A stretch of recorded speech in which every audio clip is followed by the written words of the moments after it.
बिस्मिल्लाहिर्रहमानिर्रहीम। अस्सलाम वालेकुम नाज़रीन, आप यूट्यूब चैनल देख रहे हैं। मैं इमरान खान हूँ। स्पीकर पंजाब असम्बली से मेरी बात हुई है बहुत तफसील से, और बहुत सारी इन्फॉर्मेशन मैंने उनसे भी ली है और कुछ इन्फॉर्मेशन पाकिस्तान तहरीक इंसाफ के दीगर लोगों से, जो PDM के लोग हैं, उनकी भी इन्फॉर्मेशन जो है वो फ्लोट कर रही है, वो भी मैं आपको बताता हूँ। लेकिन इकॉनमी के अंदर बहुत बुरी खबरें हैं और ये पाकिस्तान की इकॉनमी को आखिरी हद तक नीचे ले जा चुकी है इम्पोर्टेड सरकार।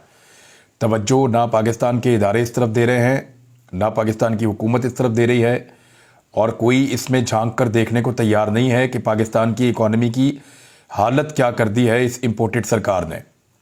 300 अरब रुपए की जो पेट्रोलियम लेवी का जो शॉर्टफॉल है, उसका खदशा बहुत बड़े पैमाने पर पैदा हो गया। इन्होंने वादा किया था IMF से कि 300 अरब रुपए की मजीद पेट्रोलियम लेवी ये हासिल करेंगे, पाकिस्तानी शहरियों की जेबों में से निकलवाएंगे। अब उसमें जो है वो शॉर्टफॉल का खदशा पैदा हो गया।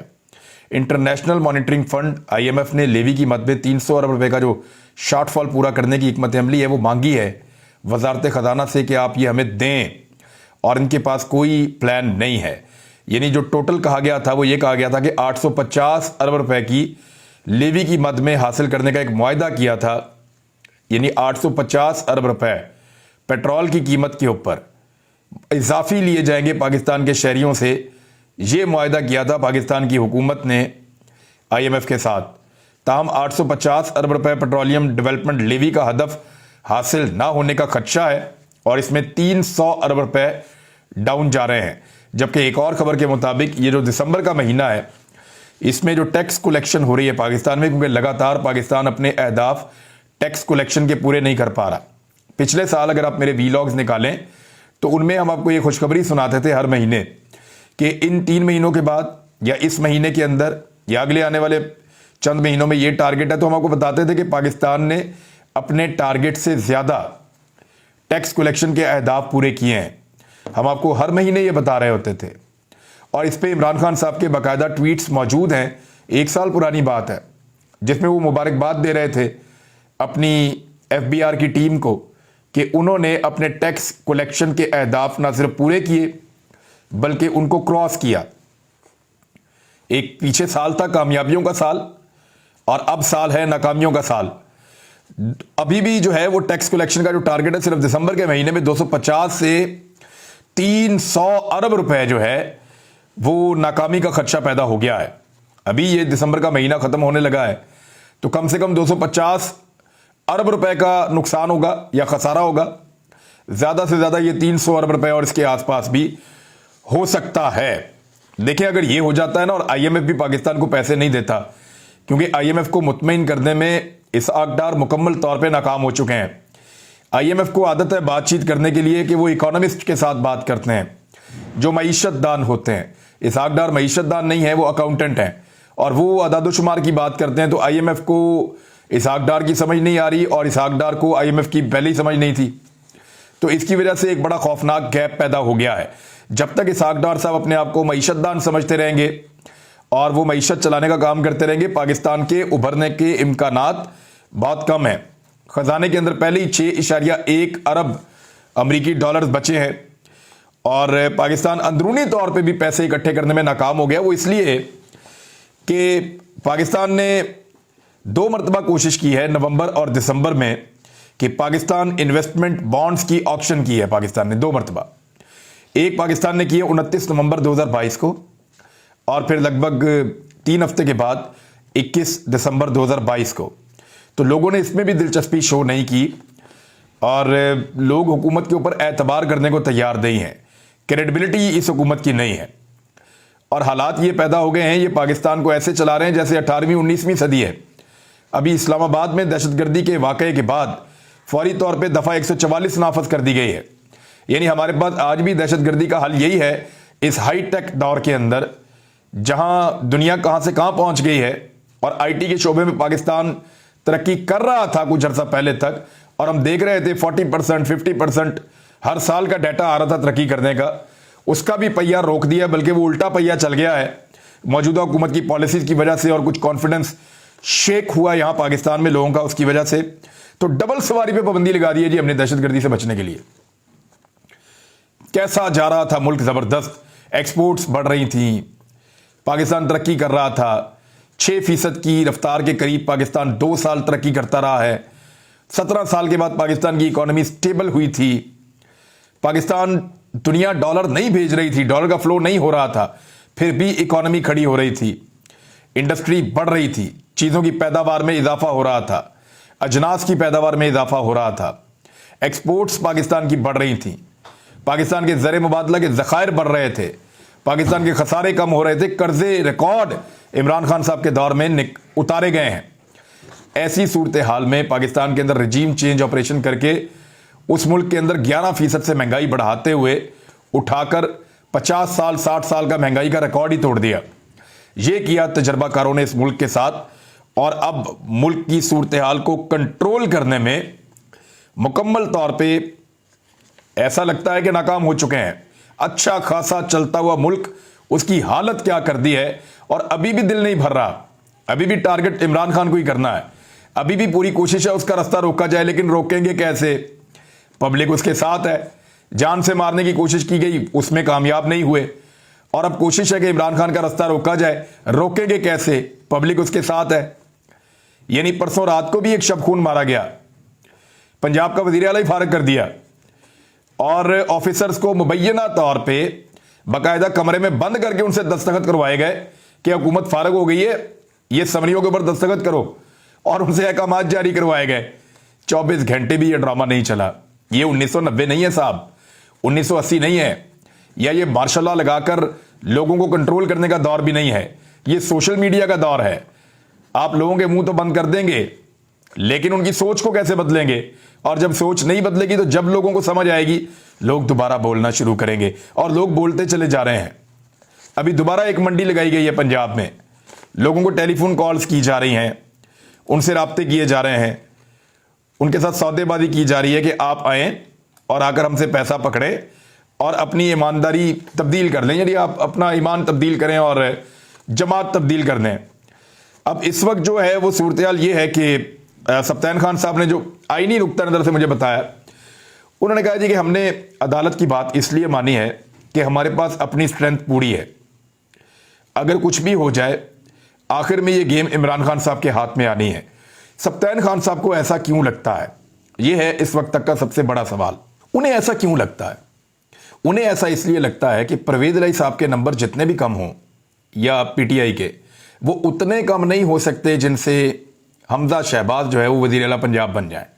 वज़ीर आला पंजाब तो वापस यहीं से बनेगा, और ज़्यादा इम्कान ये है कि परवेज इलाही ही बनेंगे। और परवेज इलाही वज़ीर आला बनने के बाद उनके बेटे ने वादा किया है कि वो अब असम्बलियाँ तहलील कर देंगे। देखिए, एस्टेब्लिशमेंट का एक दबाव परवेज इलाही साहब पे है, और अब तो बहुत सारे चेहरे जो है वो खुल के सामने आ रहे हैं। पता चल रहा है कि किस तरह से डोरियां हिलाई जा रही हैं, लोग प्राइवेट गाड़ियों में निकल निकल कर मीटिंग्स करने पर मजबूर हैं, लोगों को टेलीफोन कॉल्स आ रही हैं, लोगों को दबाया जा रहा है, डराया और धमकाया जा रहा है, जिनकी वीडियोस वगैरह मौजूद हैं उनको उस तरह की चीज़ें दिखाई जा रही हैं।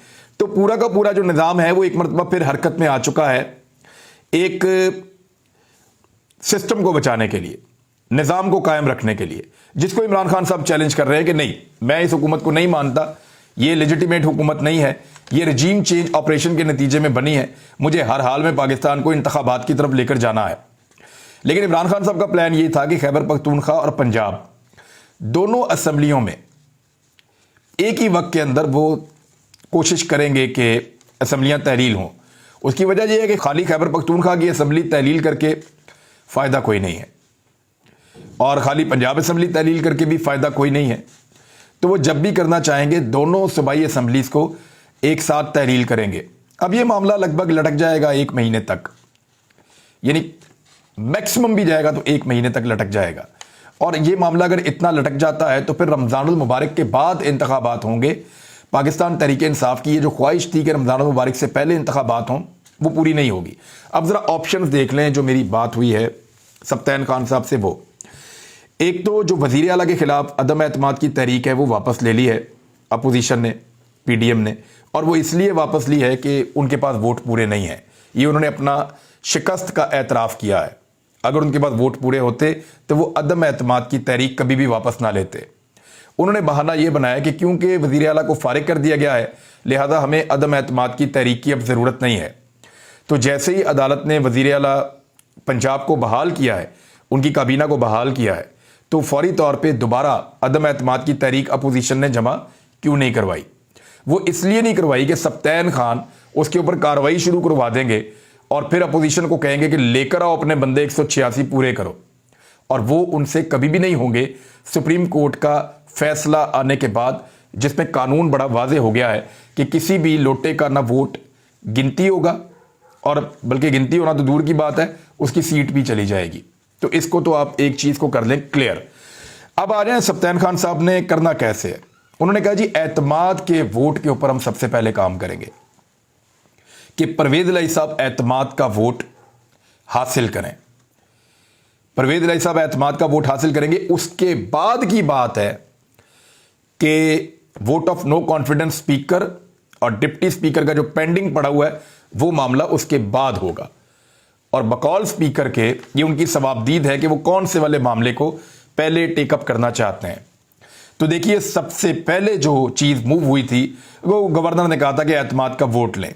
गो के गवर्नर एक इजलास के दौरान आईनी तौर पे दूसरा इजलास नहीं बुला सकते, लेकिन क्योंकि अदालत ने अब एक हुक्म दे दिया है और उस हुक्म की पाबंदी के लिए गारंटी भी दे दी है, पंजाब की हुकूमत ने एक अपना आईनी हक भी सरेंडर कर दिया है। मुझे लगता है नहीं करना चाहिए था, एक अच्छी मिसाल कायम नहीं हुई पाकिस्तान की सियासी हिस्ट्री के अंदर, लेकिन फिलहाल उन्होंने अपना एक आईनी राइट सरेंडर कर दिया है। अब इसके अंदर होगा क्या? इसके अंदर दो चीजें होंगी ना, या तो परवेज इलाही नाकाम हो जाएंगे या कामयाब हो जाएंगे। अगर परवेज इलाही नाकाम हो जाएंगे तो फिर दोबारा इंतखाबात होंगे। दोबारा इंतखाबात होंगे तो हमजा शहबाज अपने नंबर पूरे नहीं कर पाएंगे, वो दूसरी तरफ के नंबर कम करने की कोशिश करेंगे। मिसाल के तौर पे वो कोशिश करेंगे कि काफ लीग के और पीटीआई के दोनों के मिलाकर कुछ 15 के करीब बंदे गायब हो जाएं, वो मौजूद ही ना हो, और हमजा शहबाज के अपने पूरे के पूरे 180 बंदे आ जाएं। और ये जो अलायंस है इसमें आज़ाद उम्मीदवार भी हैं, राहे हक पार्टी भी है, पीपल्स पार्टी भी है, PMLN भी है, यानी इनके सारे बंदे आने चाहिए, और दूसरी जानिब कम से कम 11-12 बंदे उनके गायब हो जाने चाहिए। तो इस तरह हमजा शहबाज के रन ऑफ इलेक्शन के अंदर तीसरे मरहले में जाकर वजीर आला बनने के इम्कानात खड़े हो जाएंगे।